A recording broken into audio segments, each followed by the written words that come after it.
Warm greetings to Kean students, faculty members, and administrators. My name is Archana Bhetwal, and I am a graduate student in the special education program that focuses on applied behavior analysis and autism spectrum disorders.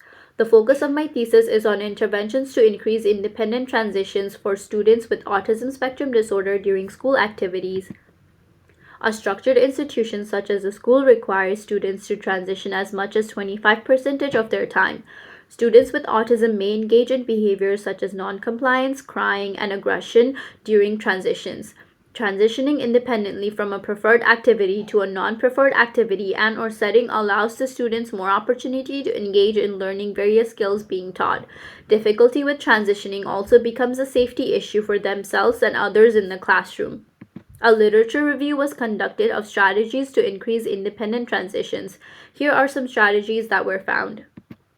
The purpose of this study was to determine the extent to which the evidence-based strategies reviewed were used.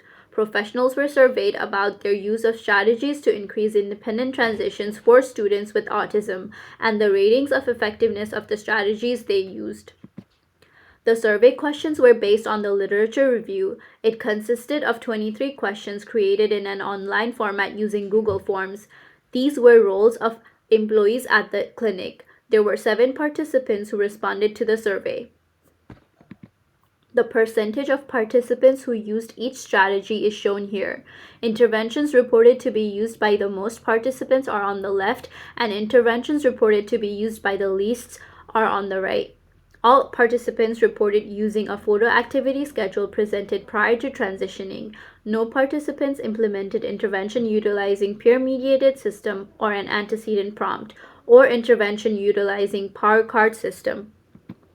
Effective ratings of strategies used to increase independent transitions is shown in this graph. The rated effectiveness of each intervention varied. No intervention was reported to be ineffective. The only intervention rated to be very effective was visual activity schedule, which was accessible throughout the transitioning. The intervention utilizing peer-mediated system could be difficult to run in a clinical setting as it is not easy to find peers who could participate. 71.4% of participants have reported to be in the field for 0 to 5 years, which shows that the majority of the participants might be new into the field, explaining why some interventions were not utilized at all. There were 7 participants who responded to this survey, amongst which only 2 were BCBAs. In the future, the survey could be sent out at a multiple location to gather a larger group of participants.